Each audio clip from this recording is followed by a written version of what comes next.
la presencia de Dios, es lo que la iglesia en esos tiempos, en muchas partes, están en una decadencia. El símbolo de la presencia de Dios en el Antiguo Testamento era el arca del pacto.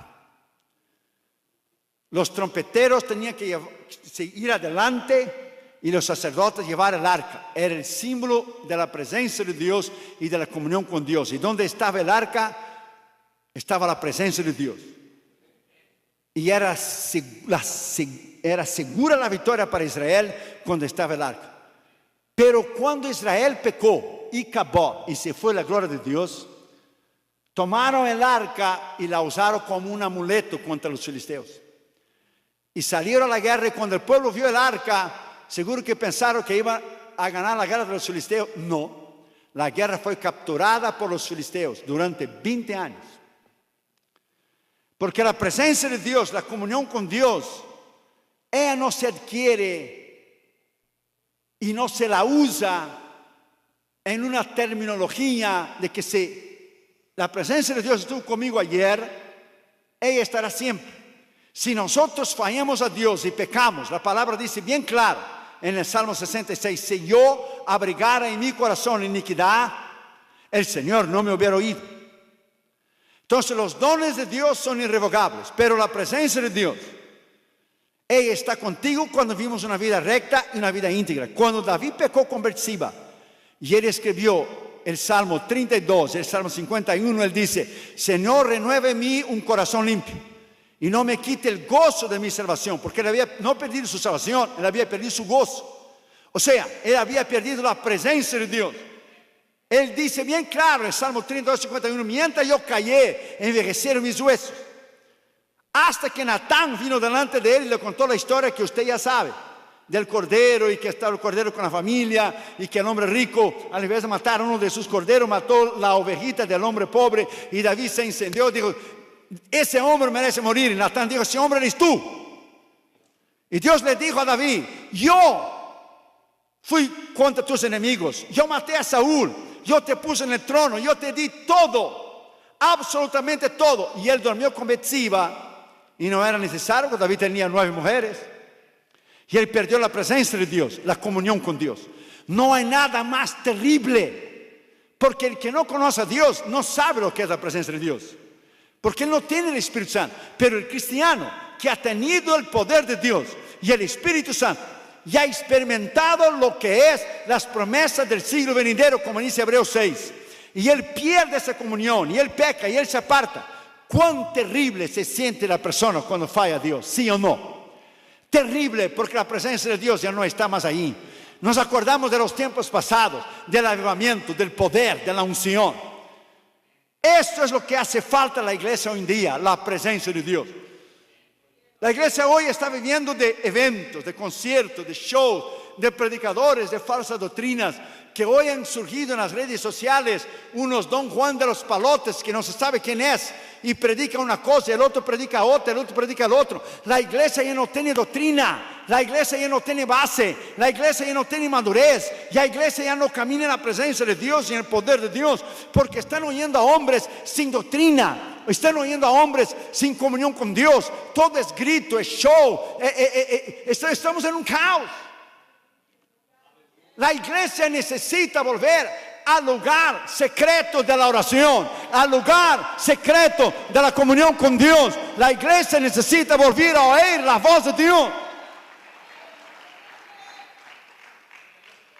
En el devocional de Oswald Chambers, que fue el más famoso en pos de lo supremo, él pone una cita de Robert Murray M'Cheyne, que dijo, los hombres de Dios vuelven una y otras veces en busca de aquellos secretos espirituales y las cosas escondidas con Dios, el secreto escondido con Dios. Los verdaderos creyentes que han crucificado su carne buscan los tesoros escondidos que está solamente en Dios. O sea, si nosotros queremos conocer a Dios, Dios no está en la superficie. En la superficie el sol está para el pecador. Cuando el pecador recibe a Cristo, eso es todo lo que él sabe, que él es pecador y él hace la oración del pecador. En Ezequiel 47 usted va a ver los 4 niveles espirituales. Y dio el agua en los tobillos, y dio el agua hasta la rodilla, y dio el agua en el muslo, y dio el agua en el pecho, y entonces un río que no podía pasar. Los teólogos hablan de niveles espirituales. Los nuevos cristianos y los cristianos infantiles, los cristianos sin madurez, los principiantes, están como los niños jugando en la arena, en la playa. Cuando Catherine y Gina eran chiquitos, ahí en California, lo llevábamos en el verano en la playa. Y cuando ellos entraban en el mar, como el Pacífico es frío, nomás venía el agua, ellos salían corriendo de vuelta, corriendo Catherine y Gina con sus pesitos, porque los niños solo juegan en la orilla. Cuando Jesús habló a Pedro, Jesús le dijo, boga, mar adentro.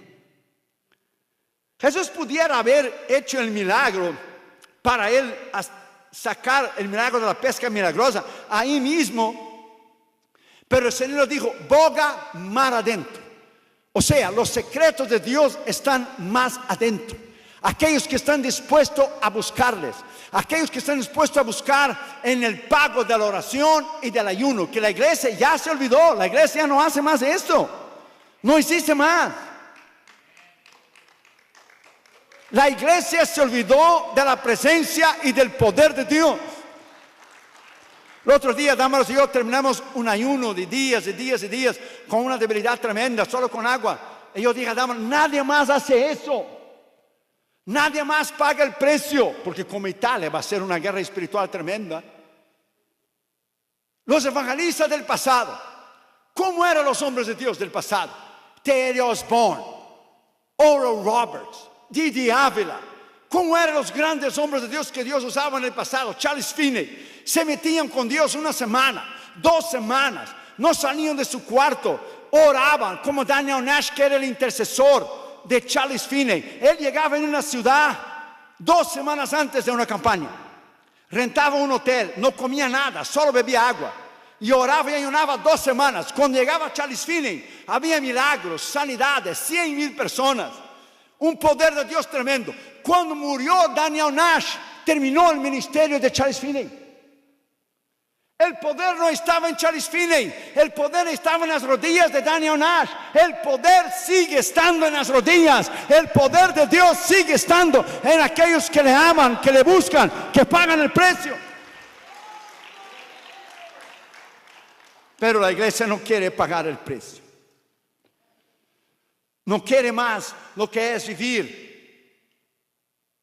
en una cercanía con Dios, porque es renuncia, es la abnegación, es la muerte de la carne, del ego, del yo, y nadie quiere hacer eso más. Nadie. En primer lugar, la Biblia dice que la comunión íntima de Jehová, íntima, no dice ocasional, íntima, es una comunión personal. Dios dijo a Moisés en Éxodo 19, sube aquí en el monte, sube aquí conmigo, en mi presencia, y aquí yo voy a hablar contigo. ¿Cuál fue la última vez que usted se trancó en el cuarto y usted no salió de ahí hasta que Dios le hablara? La iglesia ya no hace eso. Si nosotros pensamos que vamos a buscar a Dios y a encontrar a Dios en las cosas fáciles, no lo vamos a hacer. Hoy tenemos una tecnología tremenda. Y mira lo que leí el otro día. Si nosotros creemos que vamos a sustituir la tecnología por el poder de Dios. Una chica dijo, conocí a mi novio por Facebook, nos comunicamos por WhatsApp, él me pidió por Skype, nos comprometimos por Twitter y nos casamos por Instagram. Vamos a ir a una luna de miel y poner los videos en el YouTube. Vamos a encargar los hijos por Amazon y cuando él estuviera viejo lo voy a vender en el eBay. Esa es la tecnología de hoy. Tecnología no sustituye el poder de Dios. Podemos tener de todo, pero si nosotros no volver al lugar trancado del ayuno y de la oración, a volver a oír la voz de Dios, el poder de las tinieblas no será roto.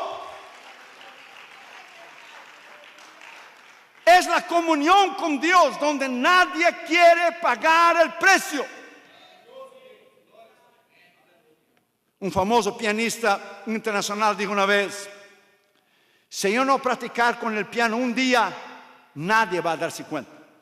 Si yo no practicar el piano 2 días, yo me daré cuenta. Pero si yo no practicar con el piano 3 días, cuando yo dar un concierto, todo el mundo va a darse cuenta.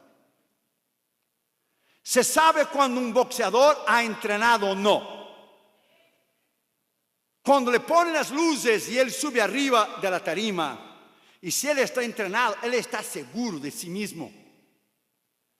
Pero un boxeador que no es disciplinado, que no se levanta temprano, como en la película Rocky, se levantaba temprano, ponía 3 huevos en un vaso y tomaba los 3 huevos y salía corriendo.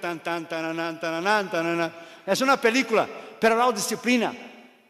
Si un boxeador, si él no se prepara sin las luces, si él no se prepara solo, sin las cámaras, cuando él estuviera en público, se va a dar cuenta que no tiene lo que es necesario. Se sabe cuando un predicador está en el púlpito con la unción de Dios y cuando él no tiene la unción.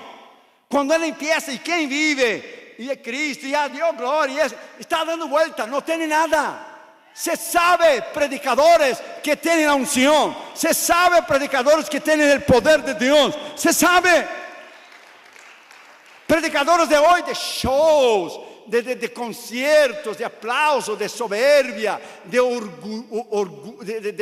altivez, de guardaespaldas, que gritan y saltan. Y como la gente, con todo el respeto, no tiene 2 dedos de frente, no tiene seso, siga cualquier Don Juan de los Palotes que sale hoy día predicando y la gente salta y grita porque la gente no tiene base, no tiene doctrina. Déjame decirte a ti, my friend, el libro de Eclesiastés ya dice bien claro, Salomón decía: